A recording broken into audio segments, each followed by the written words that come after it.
Vamos para cima, pessoal. Professor Ritson Lucas na área. Agora nós vamos encerrar o tema pessoas jurídicas. Eu vou falar contigo sobre as associações e sobre as fundações. Quando eu falo em associações, elas são união de pessoas. Você já deve ter ouvido falar em associação dos moradores do bairro X, associação dos servidores. Quando eu estou falando em associação, associação não é um conjunto de bens. A associação é uma união de pessoas para fins não econômicos. Observa que o Código Civil ele não proíbe que uma associação exerça atividade econômica. A associação pode exercer atividade econômica, o que ela não pode ter é finalidade lucrativa. O que ela não pode ter é a finalidade principal dela econômica. Então, dessa forma, uma associação, ela pode exercer atividade econômica, exercer atividade. Agora, fins econômicos, não. Porque quando eu falo em fins econômicos, é a atuação principal dela, e não. Ela pode exercer atividade econômica e vira e mexe a associação, ela prepara algumas campanhas, para arrecadar dinheiro para fazer isso, para fazer aquilo, mas ela faz sem finalidade lucrativa. Então, as associações, elas nada mais são do que uma união de pessoas para fins não econômicos. E elas são pessoas jurídicas de direito privado e a existência delas tem início com a inscrição no Registro Civil de Pessoas Jurídicas. Muito cuidado. As associações, elas não podem ter fins econômicos. Porque se eu tiver um conjunto com um fim econômico, aí já não vai ser associação, pode ser uma sociedade. Tanto que as associações, elas são inscritas no Registro Civil de Pessoas Jurídicas, não é no Registro Civil de Empresas. As associações não têm a finalidade econômica, então muito cuidado.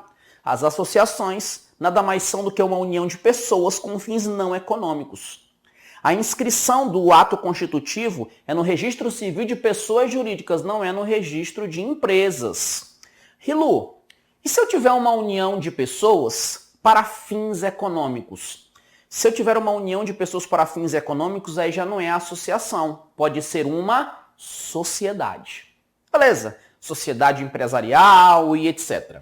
Quando eu falo em associações, essas pessoas que fazem parte das associações, a gente chama de associados.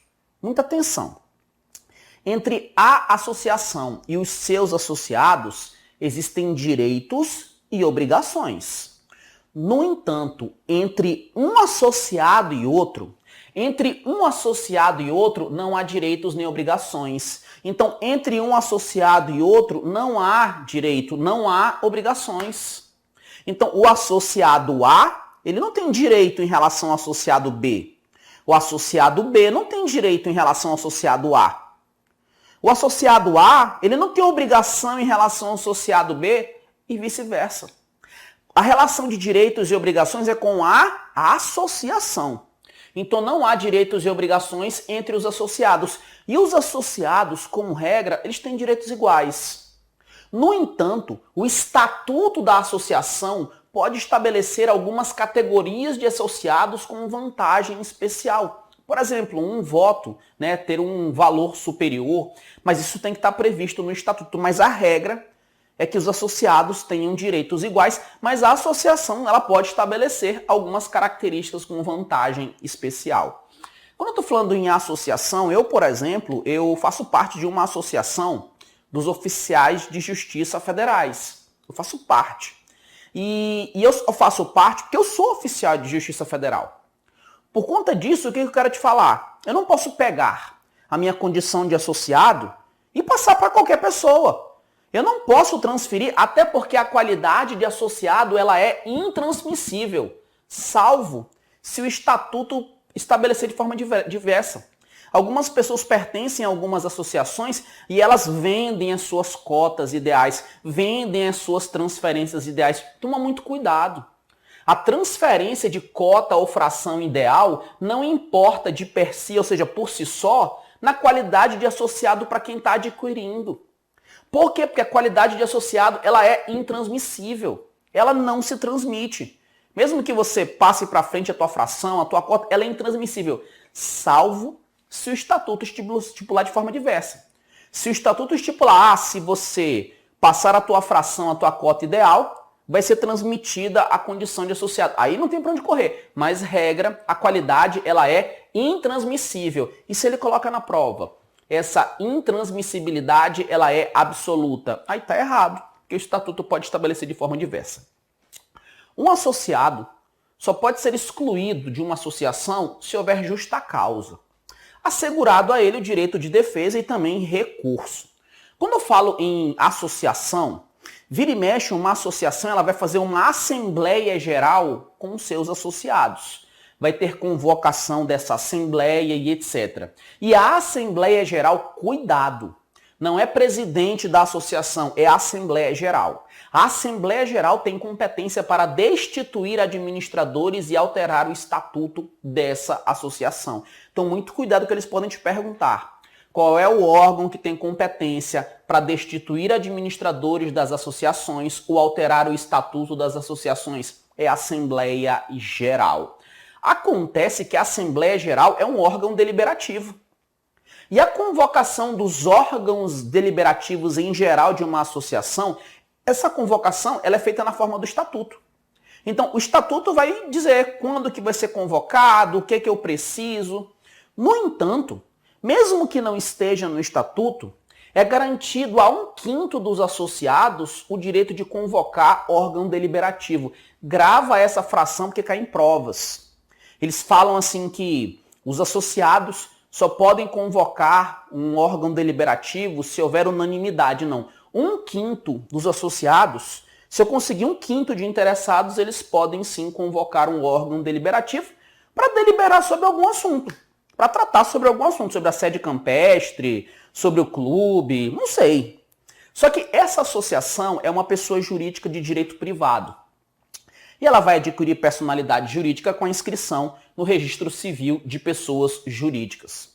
Só que pode acontecer dela se encerrar, de os associados se unirem e falar, não, a gente não quer mais essa associação, vamos acabar. Se ela acabar, o que vai acontecer com o remanescente do patrimônio?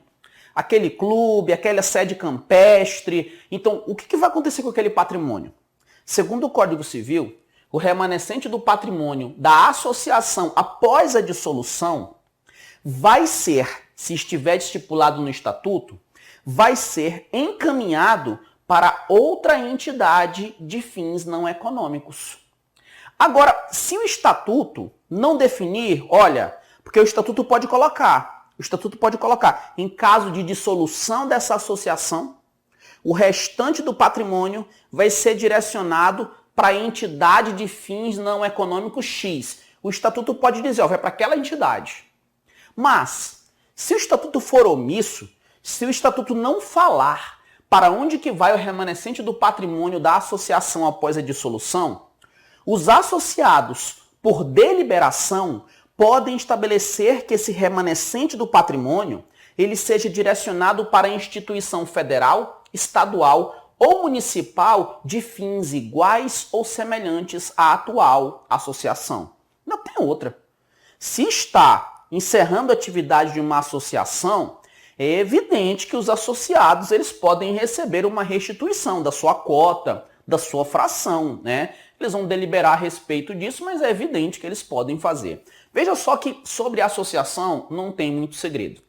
O que mais cai em provas aqui? O que é uma associação? É uma união de pessoas com fins não econômicos. Além disso, ela não pode ter finalidade lucrativa, mas pode exercer atividade econômica.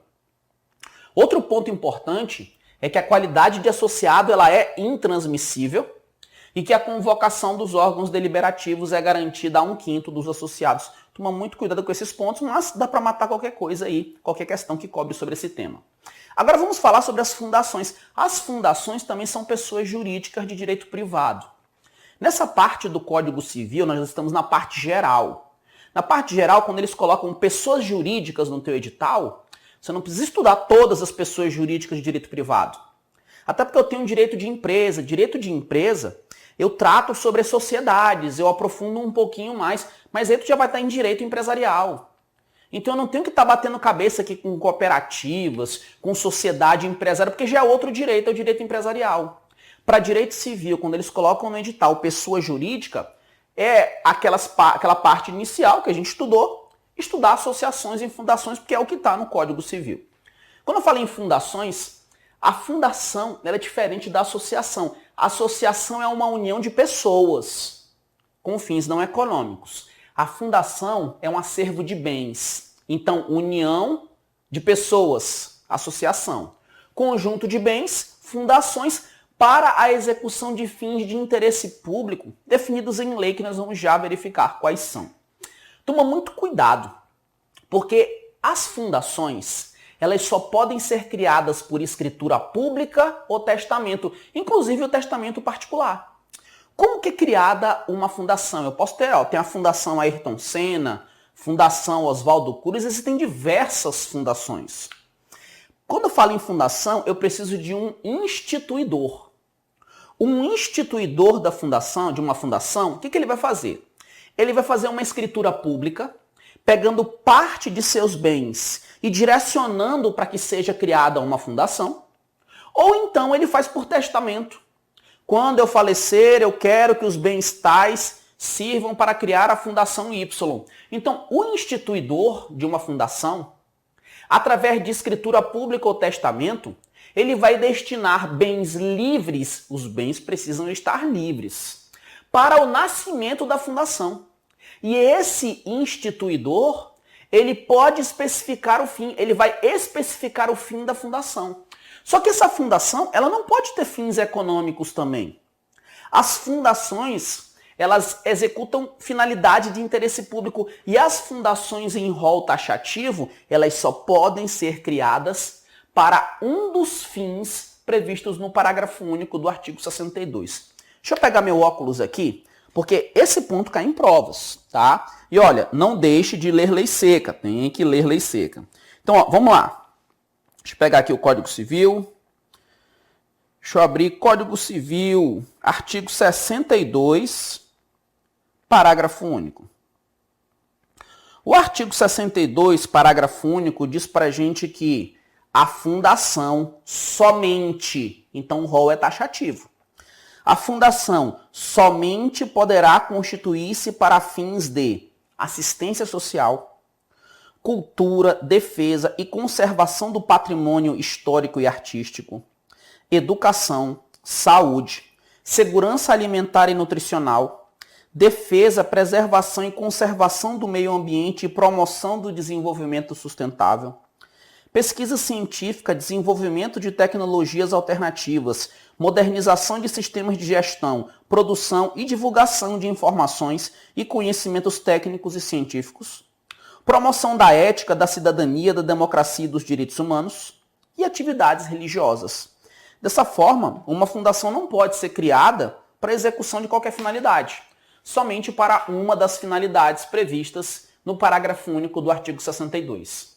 Dessa forma, o instituidor, através de escritura pública ou testamento, ele destina bens livres para o nascimento dessa fundação, ele especifica o fim, qual que vai ser o fim, assistência social, qual que vai ser o fim. E ele pode declarar a maneira de administrar essa fundação. Então, uma pessoa ela pode fazer um testamento e colocar, olha, eu quero que esses bens sirvam para criar uma fundação X. Essa fundação X ela vai ter a finalidade Y.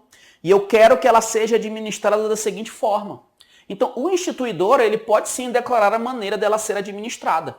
Só que pode acontecer de que os bens destinados pelo instituidor não sejam suficientes. Vai que o instituidor colocou lá no testamento uma quantidade de bens, mas quando foi se ver, aquela quantidade de bens não era suficiente para criar a fundação. E aí, o que eu vou fazer? Na hipótese de os bens serem insuficientes, esses bens eles não vão para os herdeiros, eles não vão para os sucessores. Esses bens eles vão ser incorporados em outra fundação de fim igual ou semelhante, salvo se o instituidor estabelecer de forma diversa. Afinal de contas, o patrimônio é dele. Ele pode falar, não, aí não. Vai para os herdeiros, vai para os sucessores. Ele pode estabelecer isso, o patrimônio é dele. Mas se ele não estipular, vai ser incorporado em outra fundação de fim igual ou semelhante. Ainda tem outra. Constituída a fundação, constituiu, beleza. Se constituiu, eu tenho que pegar aquele patrimônio que o instituidor passou e integrar para o patrimônio dela. E essa transferência, ela é obrigatória. Agora, vamos dizer que a pessoa faleceu, o instituidor colocou no testamento que ele queria que fosse criada a fundação, e na hora de passar o patrimônio para a fundação, os herdeiros falaram, não vai passar não. Nesse caso, se não fizer essa transferência que ela é obrigatória, afinal de contas é um ato de disposição da pessoa. Ela vai ser feita por mandado judicial. Aí o juiz vai mandar. Transfere o patrimônio porque é obrigatório, tá no Código Civil. Quando eu estou falando em fundação, do mesmo jeito que a associação, o ato constitutivo é um estatuto. Eu vou ter o estatuto da associação, onde eu vou ter o estabelecimento de regras e etc. E eu vou ter o estatuto da fundação. O estatuto da fundação, após elaborado, ele vai ser submetido à aprovação da autoridade competente, cabendo recurso ao juiz. Se a autoridade competente, por exemplo, não aprovar, você pode entrar com recurso para o juiz analisar. Acontece que esse estatuto da fundação tem um prazo para ele ser elaborado. E em qual prazo ele vai ser elaborado? Quem vai definir isso é o instituidor. O instituidor vai dizer, olha, o estatuto tem que ser elaborado em 6 meses, ele vai dizer. Caso ele não informe o prazo para elaborar o estatuto, se não houver prazo definido por ele, esse estatuto tem que ser elaborado no prazo de 180 dias. Rilu, e se o estatuto não for elaborado no prazo determinado pelo instituidor, ou ele não estabelecendo em 180 dias, e aí se o prazo não for respeitado? Caso o estatuto não seja elaborado no prazo definido, se perder o prazo, o Ministério Público vai elaborar o estatuto. Mas por que o Ministério Público... Lembra que eu falei que a fundação exerce um fim de interesse público? Olha o que está no parágrafo único do artigo 62. Fundação não pode ter fim econômico. Olha a atividade que uma fundação exerce. Ainda tem outra. O estatuto elaborado e aprovado, ele pode ser alterado? Pode. Mas a possibilidade de alteração não é absoluta. Por exemplo, a finalidade da fundação é inalterável. Ela não pode ser alterada. Quando eu falo em alteração do estatuto, depende primeiro, para haver alteração, de deliberação por 2/3 de quem tenha poderes para gerir ou representar a fundação. Olha o quórum, 2/3. Além disso, a alteração do estatuto não pode contrariar o fim nem desvirtuar o fim. Por quê? Porque a finalidade da fundação é inalterável. Se a finalidade é X, se ela foi instituída para a finalidade X, é X, não é XY. Então eu não posso ter alteração. Ainda tem outra. Quando o estatuto da fundação é alterado, essa alteração, que foi deliberada por 2/3 de quem tem competência para gerir ou representar, essa alteração precisa ser aprovada pelo Ministério Público no prazo máximo de 45 dias. Então o Ministério Público ele tem 45 dias para dizer se ele aprova ou se ele não aprova essa alteração no estatuto. Acontece que se expirar o prazo e o Ministério Público não falar nada, ou então se ele denegar, o juiz pode suprir essa falta de aprovação pelo Ministério Público. Ou seja, se passar o prazo de 45 dias, o Ministério Público não falou nada, está aprovado? Não. Quando passa o prazo de 45 dias, o Ministério Público não falou nada, é como se ele tivesse negado. É por isso que, se encerrar esse prazo de 45 dias, ou se o Ministério Público denegar, o juiz pode suprir, aí você leva a questão para o juiz decidir. Outro ponto importante é que aqui no estatuto eu posso ter o estabelecimento de decisões aqui, né, nas fundações. Vira e mexe, existem algumas situações que eu preciso de decisões, a tomada de decisões. Quando não houver unanimidade na tomada de decisões, a minoria vencida ela precisa tomar ciência da decisão para poder impugnar no prazo de 10 dias. Então, toma muito cuidado. Então vai ser tomada uma decisão, porque se tiver unanimidade não tem minoria. Agora, foi tomada uma decisão e uma maioria decidiu uma coisa e tem uma minoria que não concordou. Essa minoria precisa ser cientificada da decisão, porque a minoria pode impugnar essa decisão no prazo de 10 dias. Um ponto importante que até há algum tempo atrás gerava muita discussão, né? Foi até objeto de algumas ações de controle de constitucionalidade, mas agora está pacífico porque o Código Civil foi alterado. Quando eu falo em fundações, o papel do Ministério Público ele é muito importante.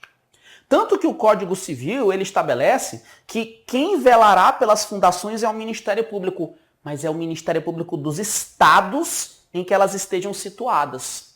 Então, uma fundação que esteja situada no estado do Paraná vai ser o Ministério Público do estado do Paraná que vai velar, que vai zelar, que vai cuidar dela. É ele que vai exercer esses papéis aqui de aprovar a alteração do estatuto, em caso de perda de prazo, elaborar o estatuto. É ele que vai fazer isso daí. Então, uma fundação que esteja no estado da Paraíba, vai ser o Ministério Público do estado da Paraíba que vai executar. O Ministério Público dos estados. Só que existem algumas fundações que elas têm abrangência por mais de um estado. Imagine uma fundação que ela tem abrangência nos estados do Rio de Janeiro e São Paulo. E aí, vai ser o Ministério Público da União? Não. Quando ela tiver abrangência em mais de um estado, cada um dos ministérios públicos respectivos vai velar. Mas como assim, Rilu? Para aquelas situações ocorridas em São Paulo, Ministério Público do Estado de São Paulo. Para aquelas situações ocorridas no estado do Rio de Janeiro, Ministério Público do Estado do Rio de Janeiro. Mas, se uma fundação tiver situada no Distrito Federal e territórios, aí não é Ministério Público dos Estados. Até porque DF não é Estado. Então, se uma fundação estiver no Distrito Federal e territórios, quem vai velar é o Ministério Público do Distrito Federal e territórios. Onde que eu quero que você tome cuidado? Não tem Ministério Público da União aqui. É Ministério Público dos Estados. E se for DF ou território, Ministério Público do Distrito Federal e territórios. Não é Ministério Público da União. Muito cuidado aqui. Agora, o que vai acontecer? Lembra que eu falei contigo aqui nas associações sobre o remanescente do patrimônio após a dissolução? Pois é. E agora, quando eu tenho fundação, eu vou falar contigo sobre a incorporação do patrimônio dessa fundação em outra de fim igual ou semelhante. Porque, olha só, eu te disse agora há pouco que se os bens forem insuficientes, os bens destinados pelo instituidor, se forem insuficientes, eu vou incorporar em outra fundação de fim igual ou semelhante, salvo se o instituidor estabelecer de forma diversa. Pois é. Agora, vamos imaginar que uma fundação foi criada para ela existir e atuar durante determinado prazo. E quando esse prazo acabar, o que eu vou fazer com os bens dessa fundação? E aí? Olha, segundo o Código Civil, salvo disposição contrária no ato constitutivo ou então no estatuto, e quais são os atos constitutivos? Olha aqui a escritura pública, testamento, eu vou colocar no documento.